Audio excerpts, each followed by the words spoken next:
secara yang sehat akan dimulai dan kita akan berangkat ke masa depan. Assalamualaikum warahmatullahi wabarakatuh. Waalaikumsalam warahmatullahi wabarakatuh. Apa kabar Bapak Ibu semuanya?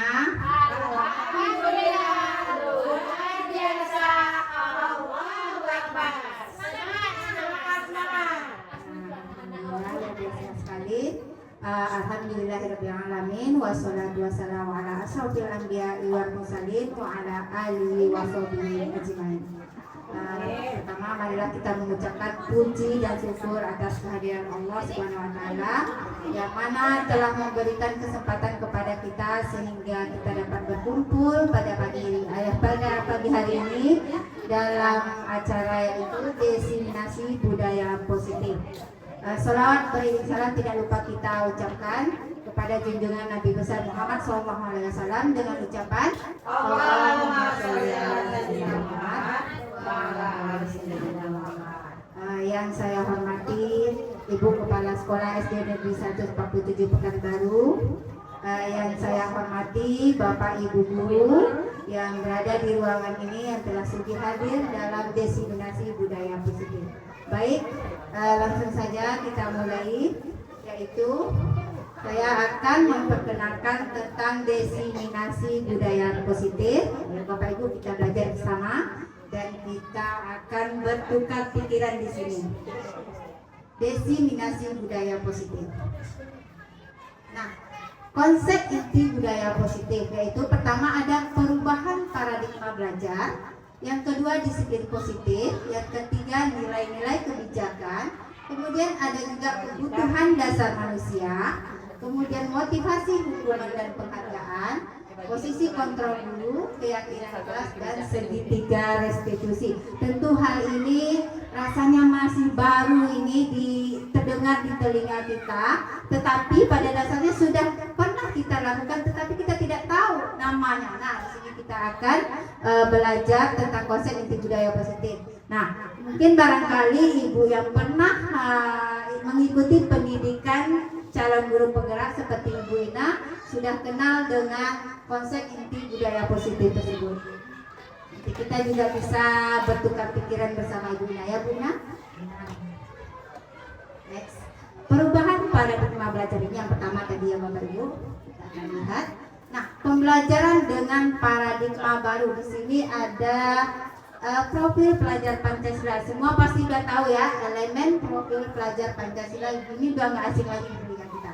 Nah, pembelajaran paradigma baru atau kurikulum merdeka merupakan pembelajaran yang berorientasi pada penguatan kompetensi dan pengembangan karakter yang sesuai dengan dimensi profil pelajar Pancasila. Kurikulum merdeka memastikan bahwa praktik pembelajaran dilakukan di sekolah benar-benar berpusat kepada murid atau student centered learning.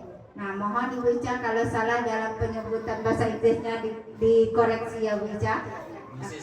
Dengan menerapkan pembelajaran berdiferensiasi. Nah, ini tentu juga hal yang baru terdengar di telinga kita, yang mengakui perbedaan individual murid dan memberikan pengalaman belajar yang sesuai dengan kebutuhan dan minat belajar murid. Nah, di sini kita tidak lagi pembelajaran berpusat pada guru, tetapi pembelajaran berpusat kepada murid dengan menerapkan model pembelajaran berdiferensiasi. Nanti kita akan belajar apa itu pembelajaran berdiferensiasi. Nah, ini tadi yang kedua yaitu perubahan paradigma. Apa itu perubahan paradigma? Anda dan teman Anda akan melakukan, cobalah buka. Nah, ini kita akan melakukan kegiatan ini. Mengepalkan salah satu tangan. Coba bayangkan bahwa kita menyimpan sesuatu yang sangat berharga di dalam kepalan tangan kita, dan kita perlu menjaga sekuat tenaga karena begitu pentingnya kehidupan kita. Kemudian kita akan mencoba dengan segala cara untuk membuka kepalan tangan. Teman Anda boleh membujuk, menghardik, menggoda, bahkan menawari Anda dengan uang agar Anda bersedia membuka kepalan tangan tersebut. Apa yang terjadi? Nah, ini boleh cari pasangannya. Kepalkan tangan, kemudian tangan teman di samping membuka ini menggoda akan ngasih makan. Siapa yang buka lo? Yang satu mengepalkan tangan, yang satu menggoda buka. Ya, cari pasangan. Teman yang satu mengepalkan tangan, teman yang satu ini akan membuka tangan tersebut. Nah, bayangkan yang di depan adalah harapan kehidupan kita. Kalau dipaksa Sangat sayang punya atau uang 1 miliar boleh juga dibayangkan. Kalau dipaksa bukanya gimana? Hah? Ada sesuatu dipaksa boleh? Enggak boleh, boleh dengan cara menggoda. Bukan tangannya saya akan kasih Anda uang. Boleh. Memang dipaksa gitu. Gimana mau terbuka gitu? Ada perintahnya. Paksa kalau tidak bisa mungkin digoda dengan sesuatu yang Oh, lain. rayuan maksudnya. Oh, jangan dibuka paksa gitu Kak. Iya. Rayuan. Iya, Oh, menggoda, silakan. coba.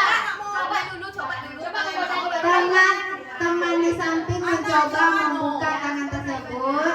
Kalau tidak bisa, maka dirayu kawannya. Bagaimana supaya membuka? Yang keempat ini kan yang buka ini kan. Saya nggak bisa, maka orang ngoda. Tolonglah saya. Tapi kalau bisa, berarti udah gitu. Berarti usaha dan itu bisa. Itu tujuannya bagaimana kita berusaha.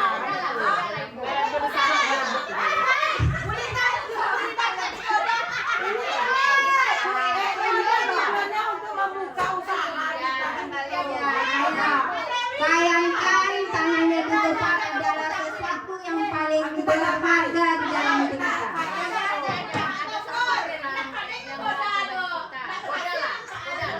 Ica nggak mau digoda.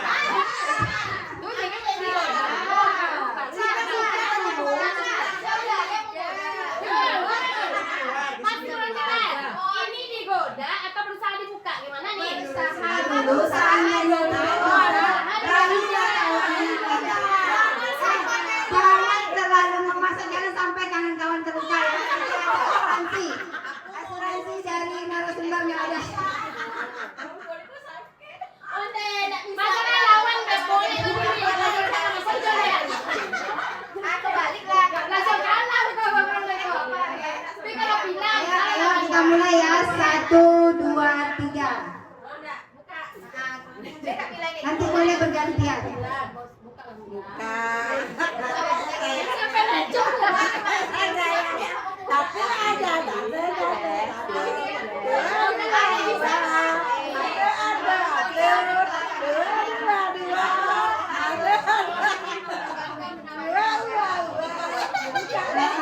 Oke, stop ya. Kita anggap permainannya habis. Nah, kita akan refleksi.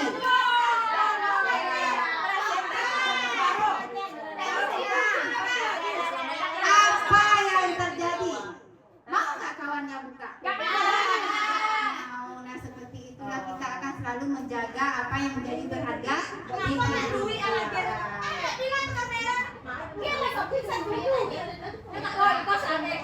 Seandainya bisa tergoda, oke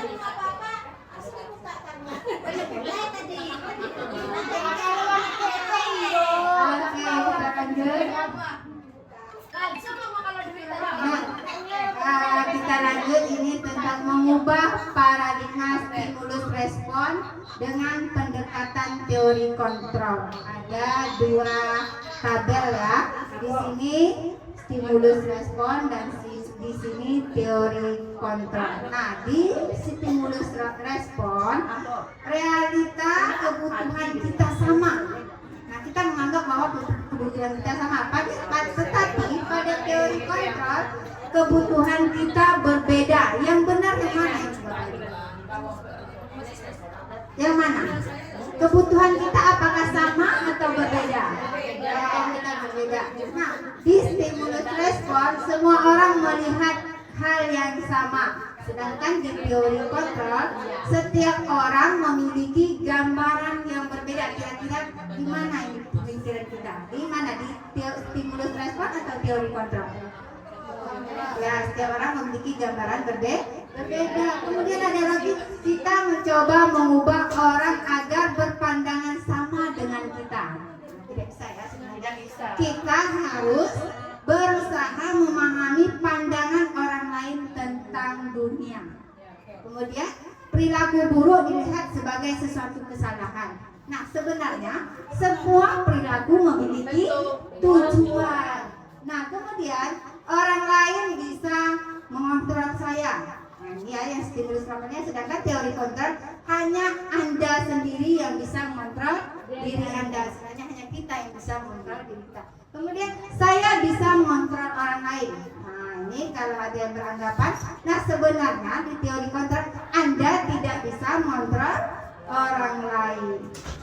Pemaksaan ada pada satu bujukan gagah. Nah, teori kontrol kolaborasi dan konsensus menciptakan pilihan-pilihan baru. Kemudian di stimulus respon, yang terakhir model berpikir menang atau kalah. Ya, sebenarnya model berpikir itu yang bagusnya adalah menang, tidak ada menang kalah. Nah, berarti di antara stimulus ini di antara stimulus respon dan pendekatan teori kontrol yang lebih ke arah positif yaitu teori kontrol. Next, ini dia disiplin positif. Ya, kita ulas tentang disiplin. Tentu kata disiplin ini sudah sering kita dengar. Nah, ketika mendengar kata disiplin, apa yang terbayang di benak kita? Apa yang terlintas di pikiran kita? Kebanyakan orang akan menghubungkan kata disiplin dengan tata tertib, teratur, dan kepatuhan pada peraturan. Nah, ini sebenarnya di pikiran kita. Kata disiplin juga sering dihubungkan dengan hukuman. Nah, ini juga selalu kita lakukan. Padahal itu sesungguhnya berbeda. Dalam budaya kita, makna kata disiplin dimaknai menjadi sesuatu yang dilakukan seseorang pada orang lain untuk mendapatkan kepatuhan. Kita cenderung menghubungkan kata disiplin dengan ketidaknyamanan. Nah, ini kenyataan ya Bapak Ibu. Kalau teringat kata disiplin, kita selalu menghubungkan kalau kita melanggar itu pasti dapat hukuman. Sebenarnya itu berbeda.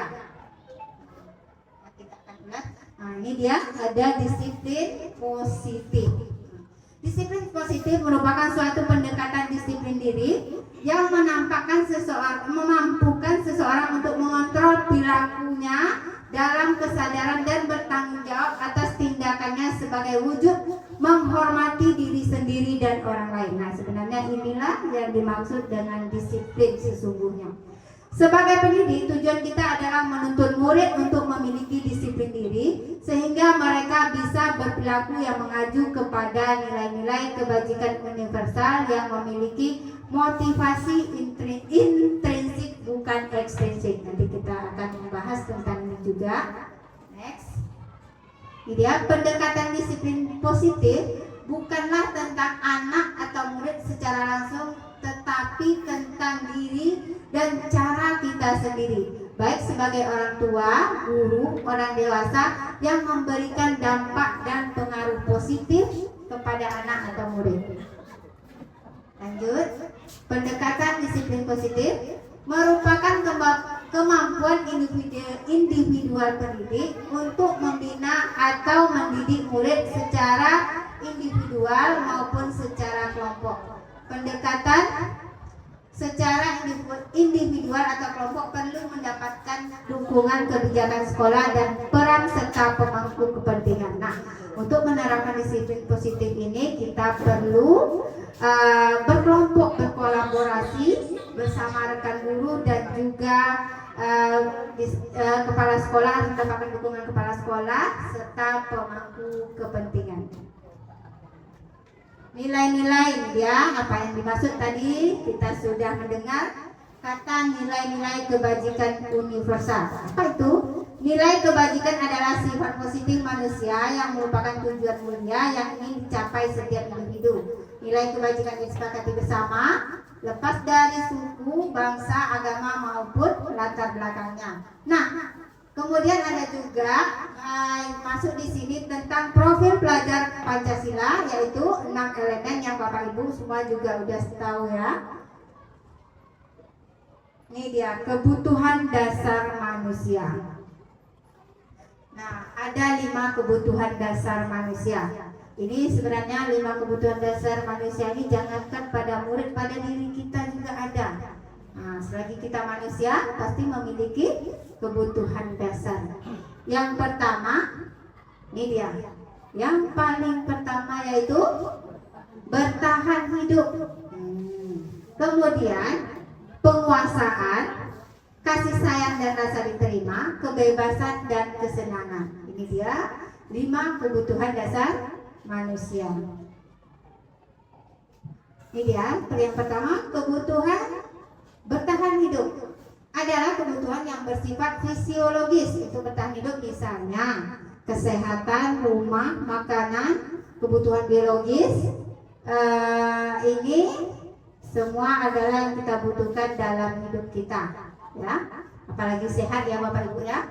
Nah, ini sangat penting nih. Kemudian kasih sayang dan rasa diterima. Ini kebutuhan untuk diterima. Kebutuhan ini adalah kebutuhan psikologis, kebutuhan untuk disayangi dan diterima, meliputi kebutuhan akan hubungan dan koneksi sosial, kebutuhan untuk memberi dan menerima kasih sayang, dan kebutuhan untuk merasa menjadi bagian dari suatu kelompok.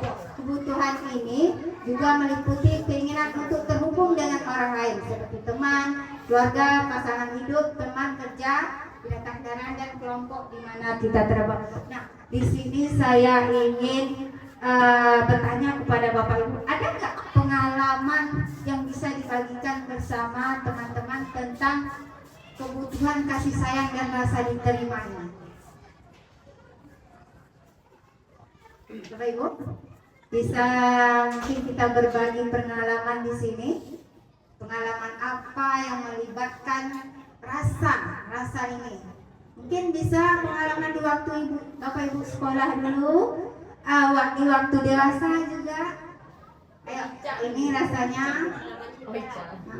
Boleh? Boleh di sekolah. Misalnya contohnya seperti saya pertama di sini, ditempatkan SK saya di sini. Pertamanya saya merasa sendiri kan. Nah, kebutuhan inilah yang saya butuhkan waktu itu, rasa kasih sayang dan rasa diterima. Saya merasa insecure pertamanya dulu. Sebenarnya saya ini mau nggak ya orang berteman dengan saya? Nah, seperti itu. Itulah rasa yang saya rasakan sewaktu itu. Saya pun mulai mencari-cari perhatian di sini. Contoh, misalnya lihat guru lagi megang laptop atau apa, walaupun orang tuh nggak minta tolong nih, misalnya saya nengok, nah saya pura-pura tahu aja gitu, walaupun belum tahu sebenarnya saya akan mencoba membantu. Nah, ini merupakan pengalaman saya pertama di sini, merupakan kebutuhan waktu itu, kebutuhan saya, kebutuhan untuk diterima di SD 147 Pekanbaru. Yang lain barangkali ada? Boleh berbagi? Boleh?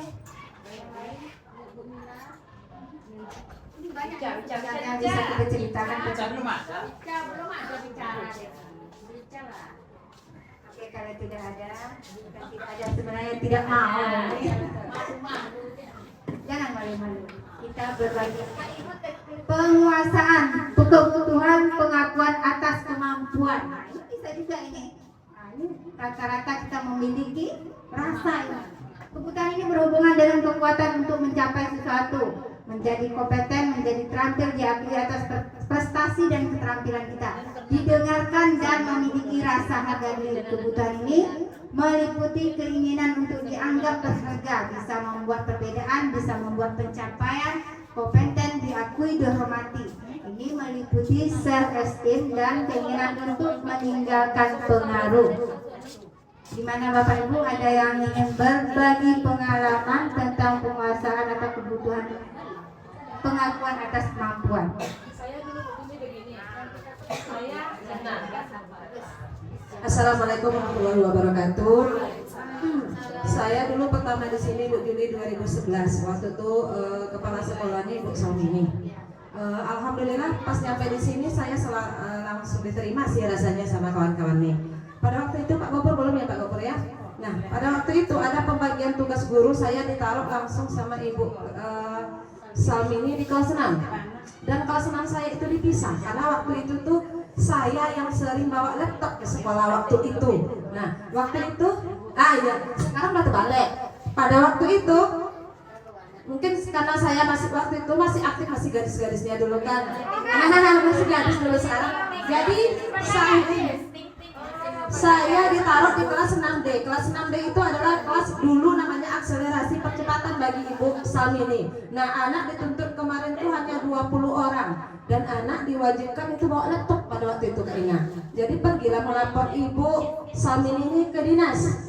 Ke dinas dia minta satu kelas yang memang ada harus bawa laptop anak-anaknya. Cuman karena dinas tidak boleh di sekolah negeri, katanya tidak boleh seperti itu. Nah, dari situ saya merasa kayaknya saya nih rasanya dibutuhkan gitu. Maksudnya karena saya mungkin dia menilai saya mempunyai kemampuan saya bisa menggunakan laptop dalam mengajar yang bisa nantinya saya ajarkan sama anak saya. Itu aja Bu Juli, terima kasih.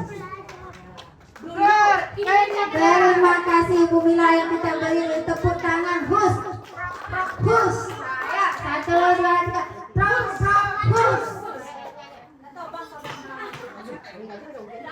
Terbang semuanya. Namanya pengalaman, dan pengalaman itu pasti yang sudah berlalu. Iya, luar biasa ya pengalaman Ibu Mila. Sekarang saya bawa.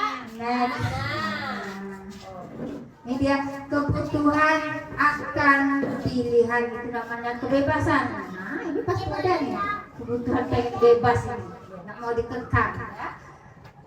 Kebutuhan bebas adalah kebutuhan akan kemandirian, otonomi, memiliki pilihan dan mampu mengendalikan arah hidup seseorang. Anak-anak dengan kebutuhan kebebasan yang tinggi menginginkan pilihan. Mereka perlu banyak bergerak, suka mencoba-coba, tidak terlalu berpengaruh orang lain dan senang mencoba hal menarik.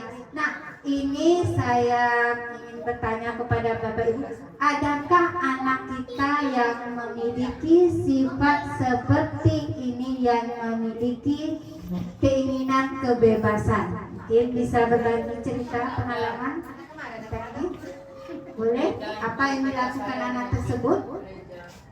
Bu Ina? Salah satunya mungkin dengan mereka bisa memilih kayak anak yang boleh disebutkan. Mungkin untuk kebebasan kebutuhan akan pilihan ini, misalnya mungkin bukan untuk salah satu anak ya Bu Juli, mungkin untuk seluruh siswa kita. Sementara di sekolah kita sekarang kan ada berbagai macam eskul. Jadi siswa kita setiap kelas itu dibebaskan untuk memilih salah satu ekskul yang mereka minati sesuai dengan bakat dan minatnya. Dan kita di sekolah memfasilitasi itu. Jadi anak-anak kita bebas, mereka tidak dipaksa. Apa yang mereka sukai, jadi sesuai dengan keinginannya. Mungkin itu betul ya. Tepat sekali. Terima kasih ayah, kita berikan tepuk tangan Hus untuk Ina. Hus.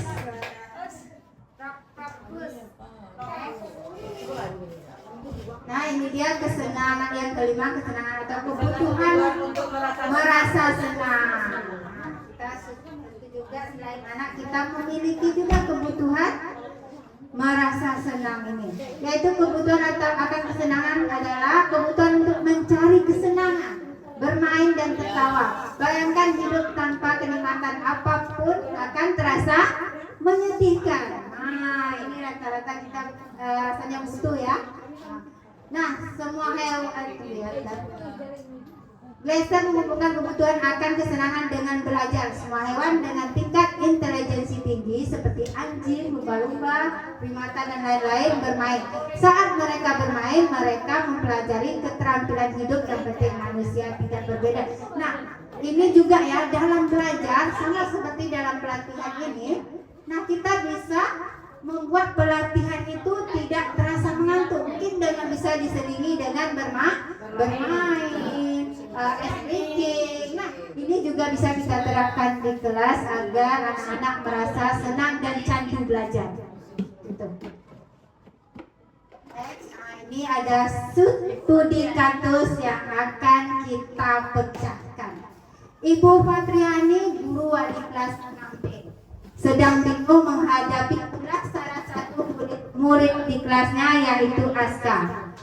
Beberapa anak telah mengeluhkan Aska yang seringkali meminta bekal makan siang temannya dengan paksa. Jika Anda menghadapi situasi seperti Ibu Patriani, apa yang akan Anda lakukan? Menurut Anda, kira-kira apa alasan Aska melakukan hal itu? Nah, ayo siapa yang bisa menjawab ini sebelum kita lanjutkan? Apa nih alasan Aska? Mungkin banyak ini beragam nih jawabannya. Alasan Aska melakukan pemaksaan merebut makan siang kawannya. Ya, siapa?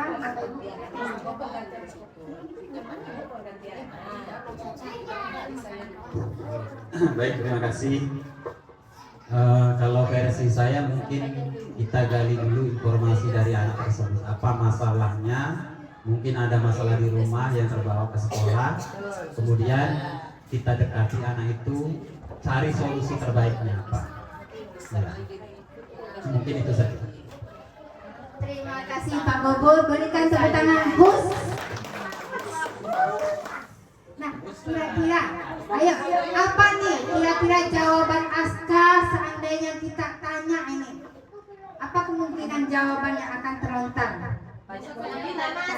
Kemungkinan, iya. Ini kita bermain kemungkinan ya. Jadi kemungkinan yang pertama jawaban Aska karena saya suka dengan bekal yang di bawah teman. Iya, bagus. Ada lagi? Karena Ada saya lagi? tidak bawa makanan. Oh, ini jawab. Sini. Menurut saya mungkin jawabannya karena dia tidak bawa makanan atau tidak ada makanan bekal dari orang tuanya. Gus. Tepuk tangan Gus. Berkemungkinan dilihat Aska, temannya ini banyak membawa makanan. Oh boleh lah nih saya minta nih. Mungkin setiap hari lebih bawa makan ya. Itu kan kemungkinan. Sampingnya?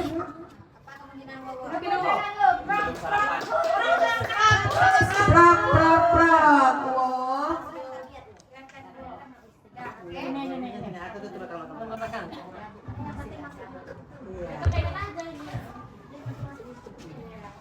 Mungkin alasan Aska ada juga misalnya mengapa kamu suka makan makanan punya teman setiap hari kamu minta misalnya. Bisa juga jawabannya mama belum masak katanya. Jadi kayak gitu.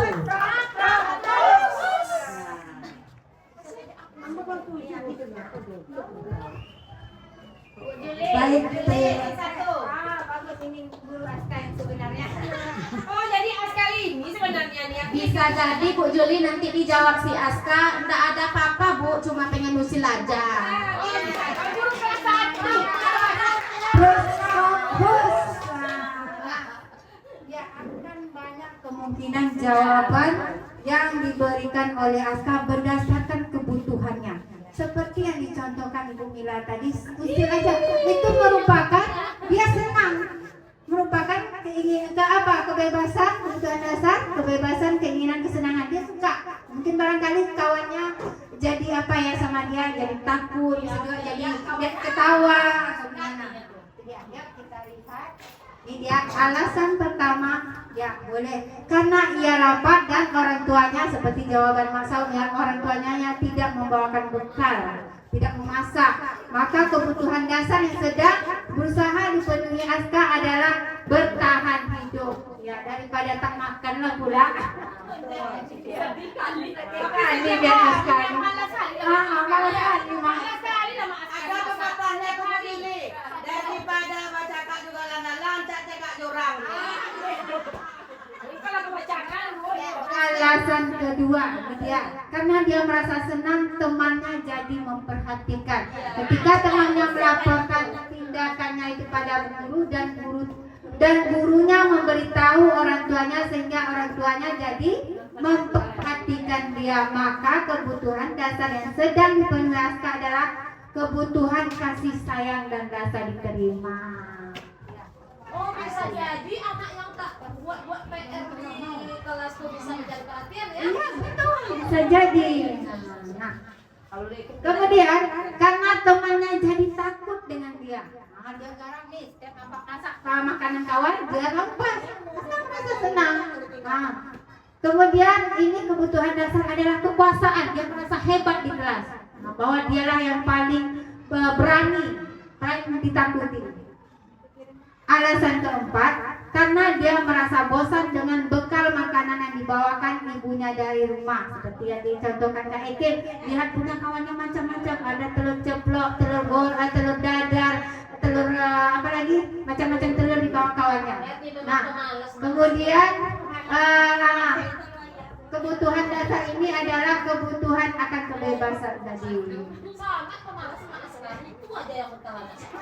Alasan kelima, iseng aja. Nah, ini dia suka aja dia. Nah, ini tadi yaitu kebutuhan dasarnya itu kesenangan, usil dia.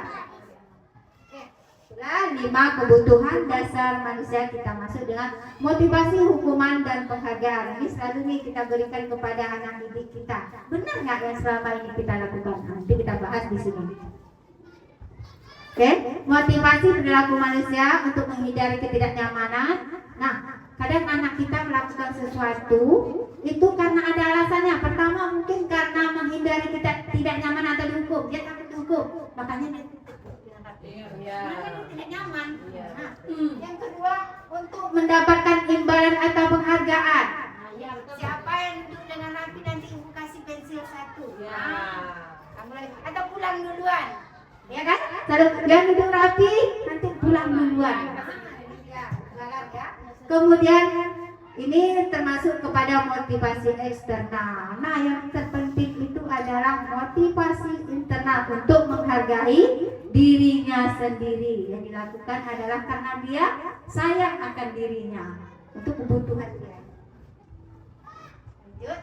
Motivasi internal menurut Ki Hajar Dewantara, merdeka itu artinya tidak hanya terlepas dari perintah, tetapi juga cakap membuat memerintah diri sendiri. Ini sebenarnya pengertian merdeka, Bapak Ibu.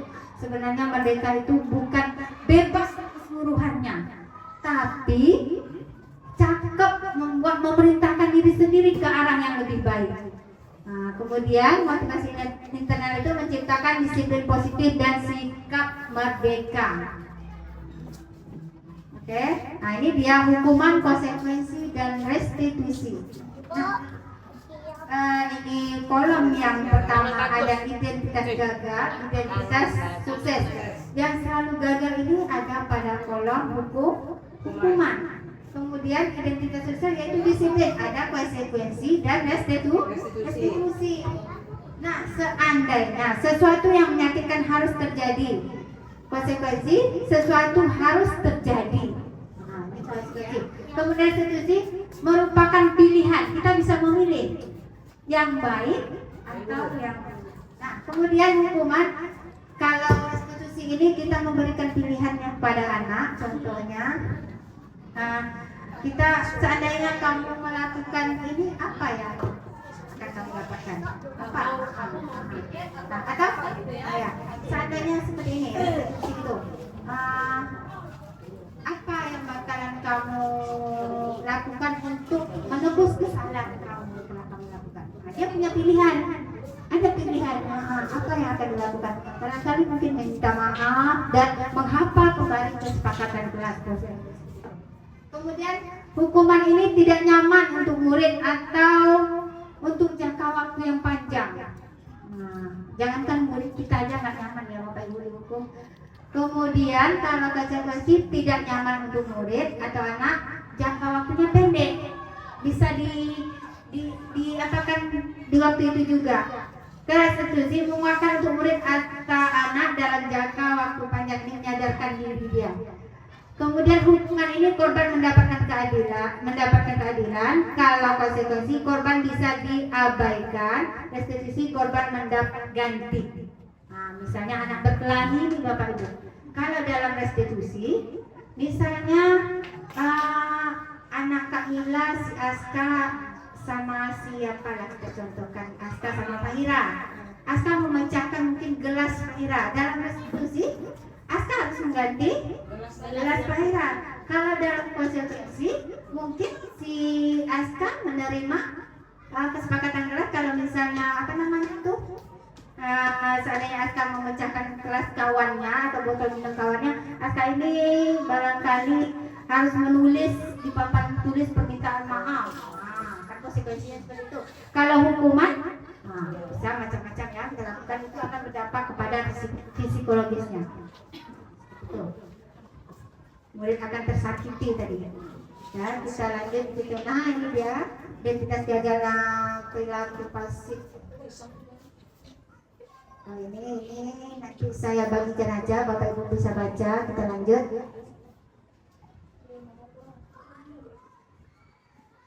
Ini dia posisi kontrol guru.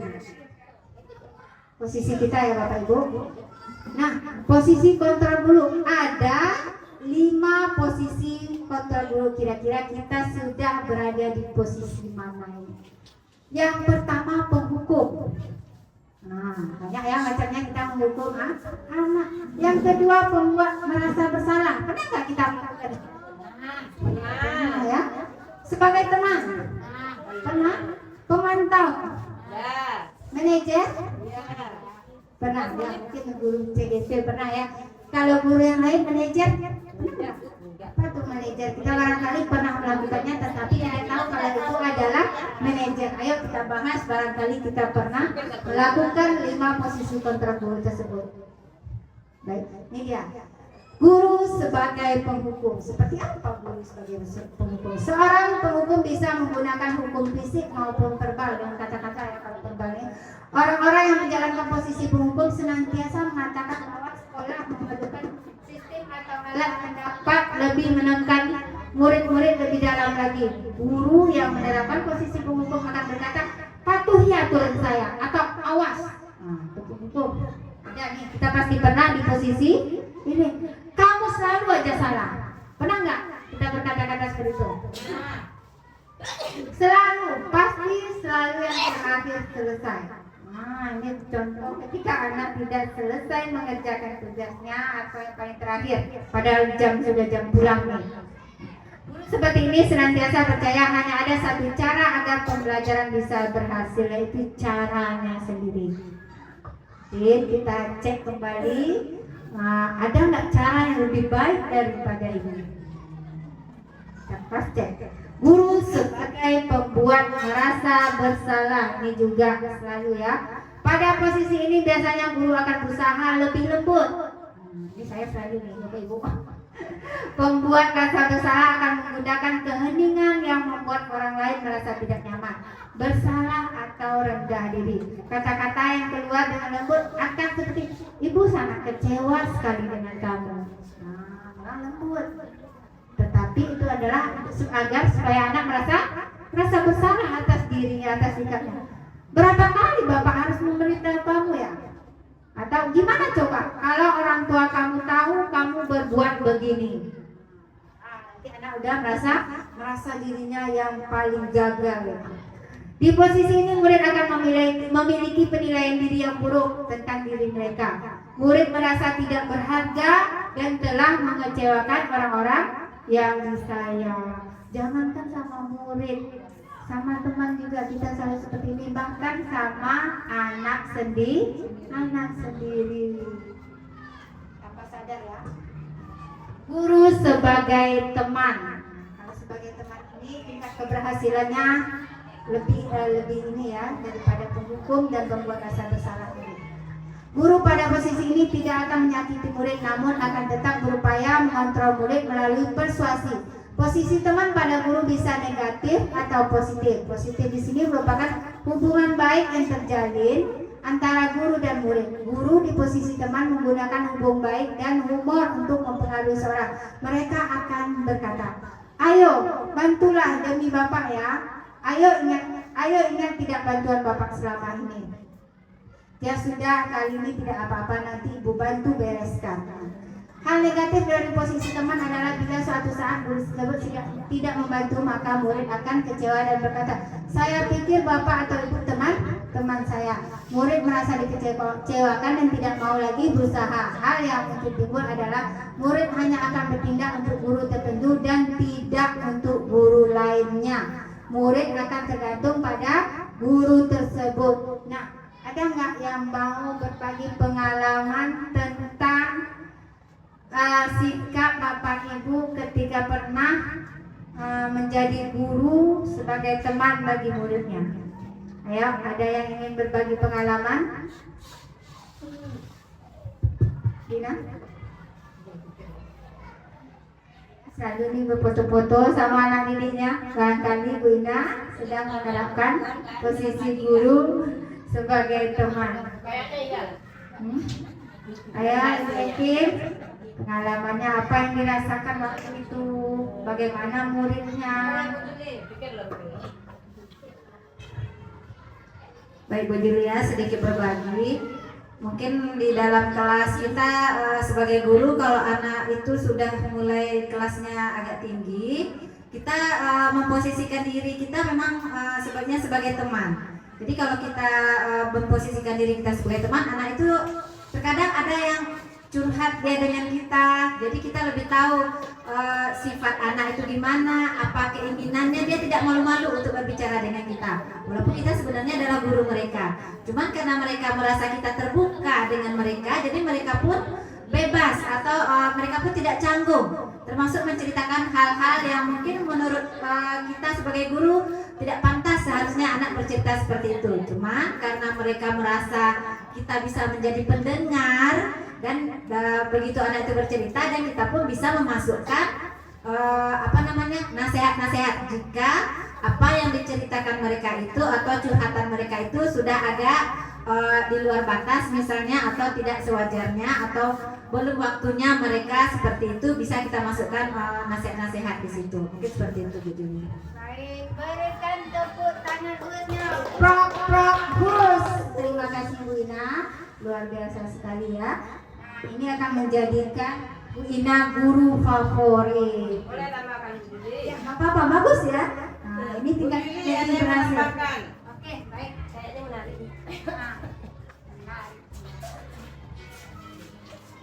Bentar ya, bentar ya.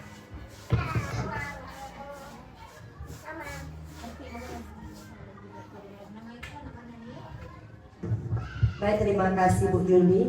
Ini menambahkan dari Bu Ina tadi, kebetulan saya guru bidang studi dan yang memegang itu bidang studi kelas 1 dan 6. Jadi yang sangat kontras sekali ya.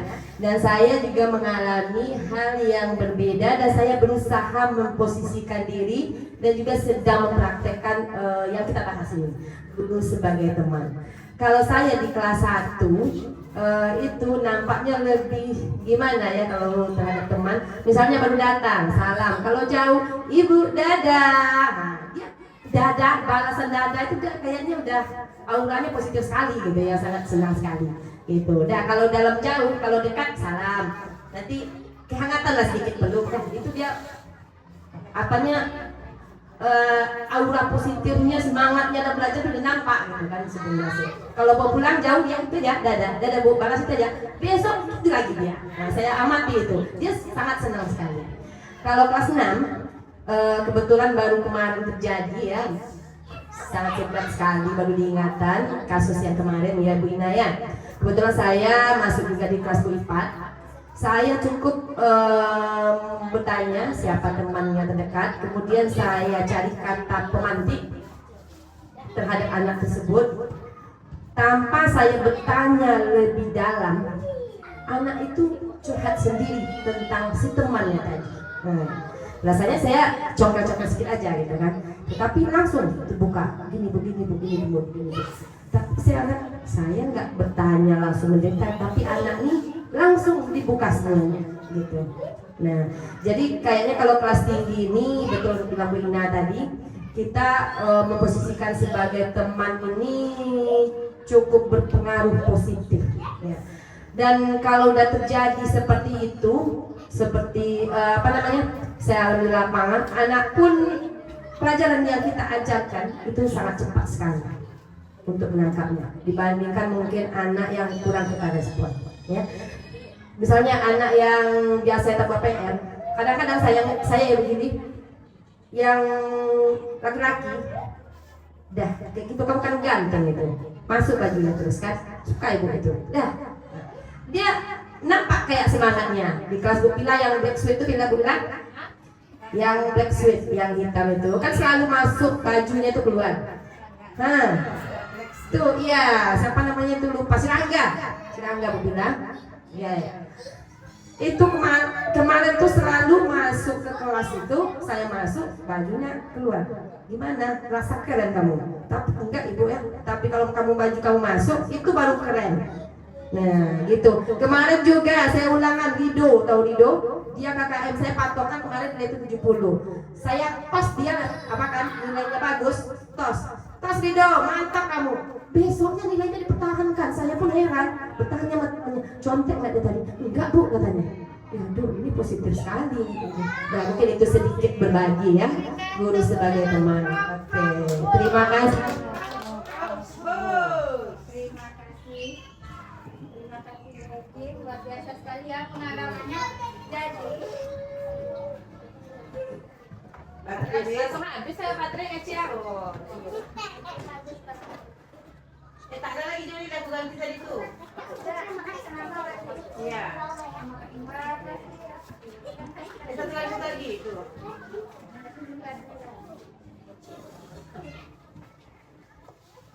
Nah, berarti posisi pembekul atau posisi pembuat bahasa besar ini sebaiknya kita hindari ya. Gelombang ya. Tidak Oke, habis semuanya. Nah, ini ada lagi. Ada. Guru sebagai pemantau. Nah, membantu berarti mengawasi. Pada saat ini kita mengawasi, kita bertanggung jawab atas perilaku orang yang kita awasi. Memantau berdasarkan peraturan-peraturan dan konsekuensi. Dengan menggunakan sanksi atau konsekuensi kita dapat memisahkan hubungan pribadi kita dengan murid. Sebagai seorang guru yang menjalankan posisi pemantau, pertanyaan yang biasa muncul yaitu peraturannya apa? Apa yang pernah kamu lakukan? Sanksi atau konsekuensinya apa? Nah, ini mengarahkan anak ke arah yang lebih bertanggung, menjadi anak lebih bertanggung jawab. Seorang pemantau sangat mengandalkan perhitungan, catatan, data yang digunakan sebagai bukti atas perilaku seseorang. Posisi ini akan menggunakan slip catatan, daftar cek. Posisi pemantau sendiri berawal dari teori stimulus respon yang menunjukkan tanggung jawab guru dalam mengontrol murid. Nah, Bapak Ibu, mungkin barangkali kita juga sudah pernah berada di posisi ini ya. Kita lanjut.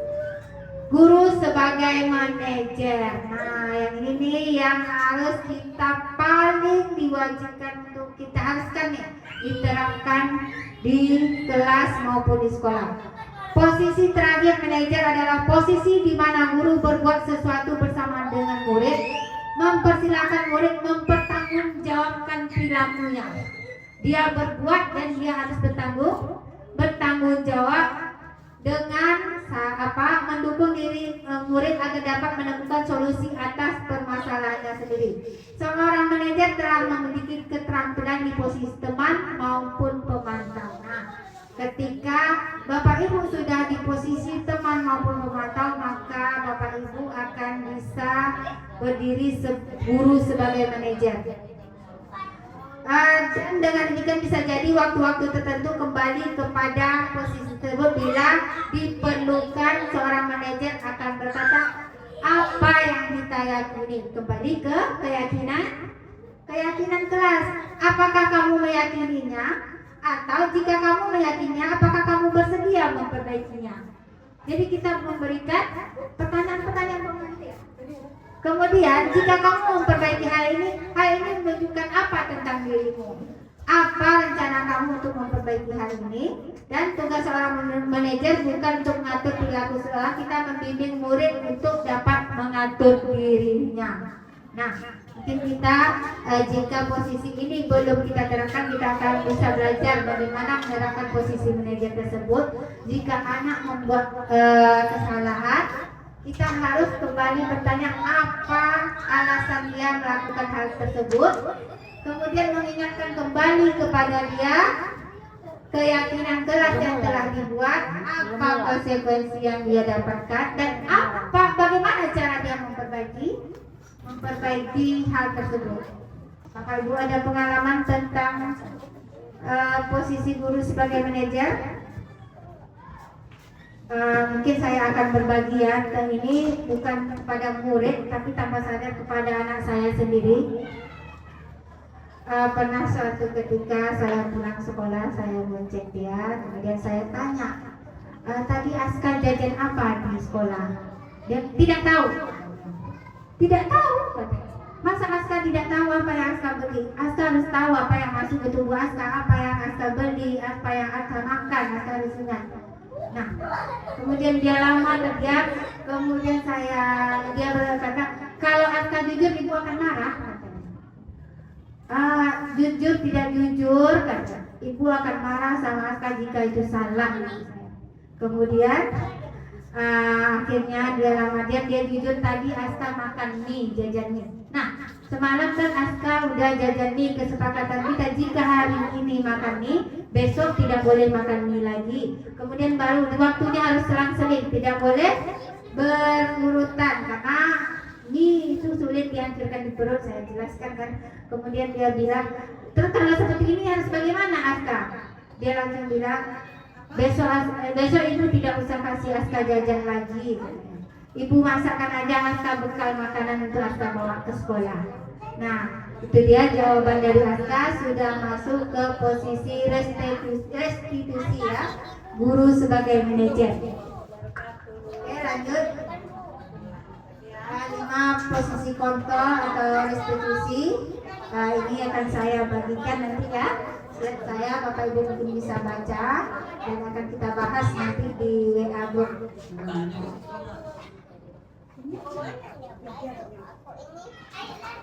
Posisi kontrol restitusi. Di antara kelima posisi kontrol tersebut, sebaiknya seorang guru menggunakan posisi apa Bapak Ibu? Posisi apa yang paling bagus tadi? Posisi manajer. Nah, ayo kita jawab ini sama-sama. Saya sangat kecewa sekali dengan kamu. Tadi tidak ada contoh nih ya. Posisi kontrol apakah ini?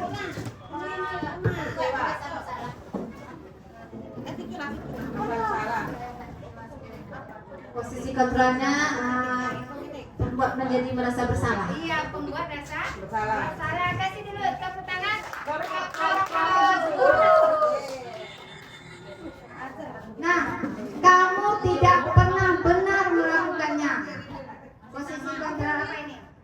Sama. Kamu tidak pernah Kamu tidak pernah menghukum ya? Kamu tidak pernah benar melakukannya. Iya. Langsung dia itu terus, kamu terus yang Membuat bersalah. Bersalah. Pembuat menjadi masalah itu. membuat rasa bersalah gitu ya. Oke, next.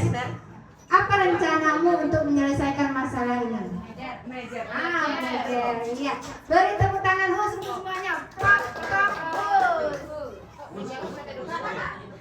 Ayolah lakukan demi bapak atau ibu. Ayo, posisi kontrol sebagai teman.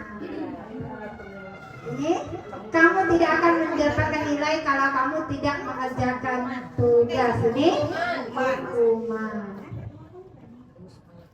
Ini dia keyakinan sekolah atau kelas. Mengapa keyakinan kelas dan kenapa bukan peraturan kelas? Ternyata keyakinan kelas dan peraturan kelas berbeda, tidak sama yang kita cari. Kenapa? Keyakinan kelas bersifat lebih abstrak daripada peraturan yang lebih rinci dan konkret.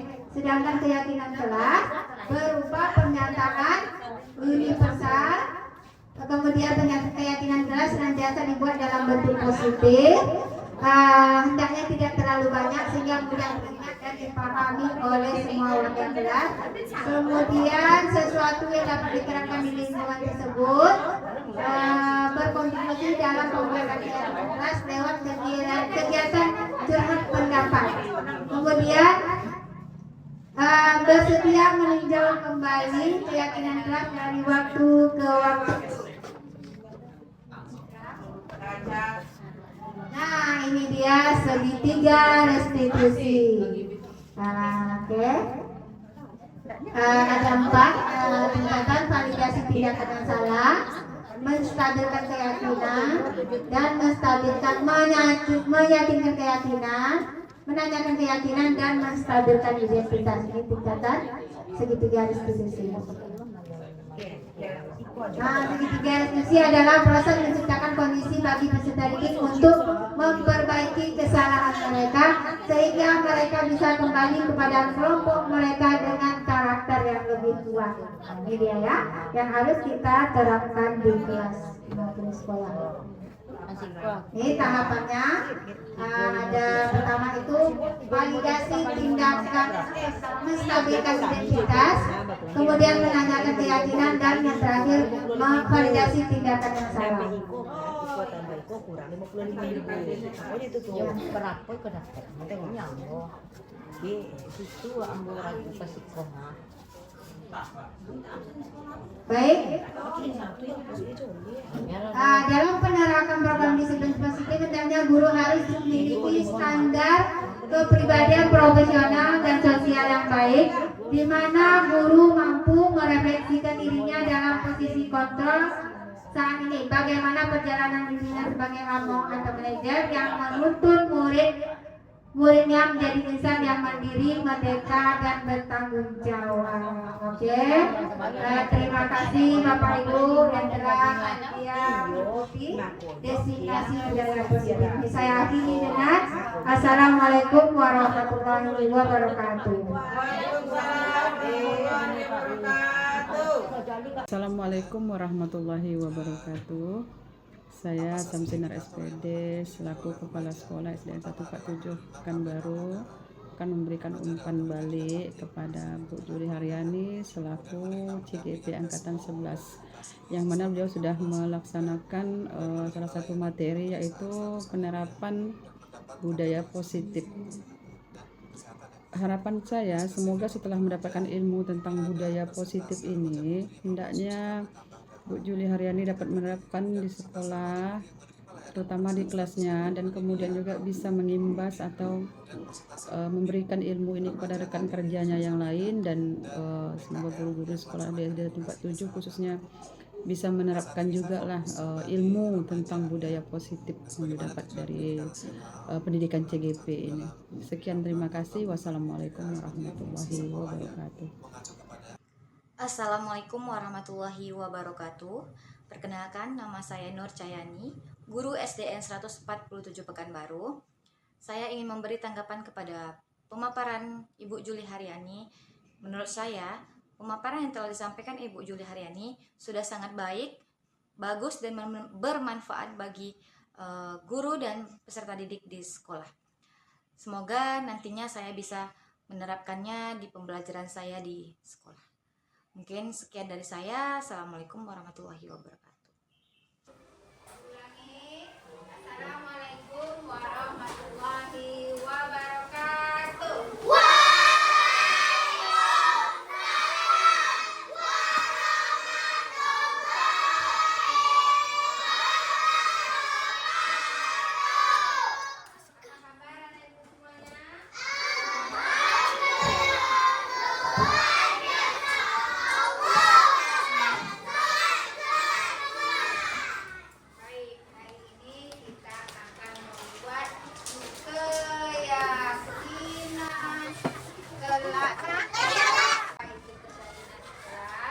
Yaitu hal-hal yang kita yakini dan akan kita laksanakan ke depannya secara bersama. Contohnya, tidak membuang sampah sembarangan. Itu harus kita sepakati bersama, kita yakini bahwa kita bisa melakukan hal tersebut. Nah, Ibu akan berikan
Bahan-bahannya dari kamu dari masalah. Jadi ini apa ini? Bersikap atau menghormati teman. Tidak boleh membuli, tidak boleh. Hafiz, minjam mengapa Hafiz? Kemudian dia tidak boleh kontak, tidak boleh menulis sampah sembarangan. Hafiz, saya Hafiz, minjam lah.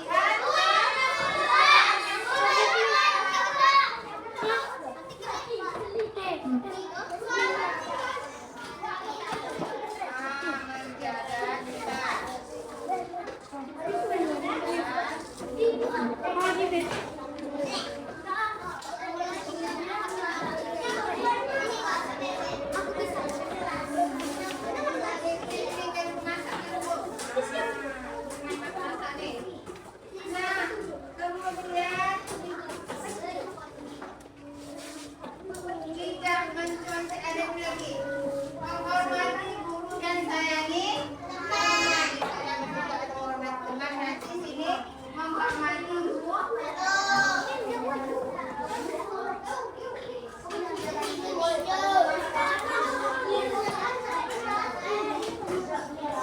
Tidak mencontek artinya bertanggung jawab dengan tugasnya masing-masing.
Ibu, saya tadi itu. Menjaga kebersihan badan. Tidak berkata-kata.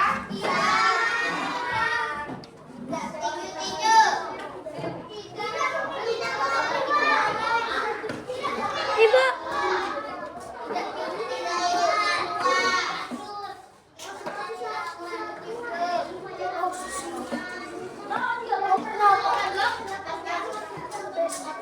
Atau berakhlak yang baik.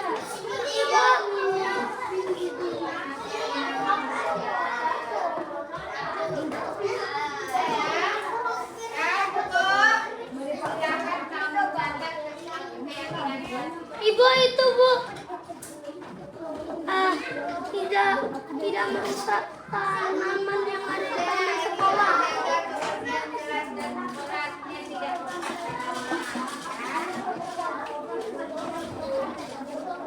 Oke, kamu setuju untuk kita laksanakan?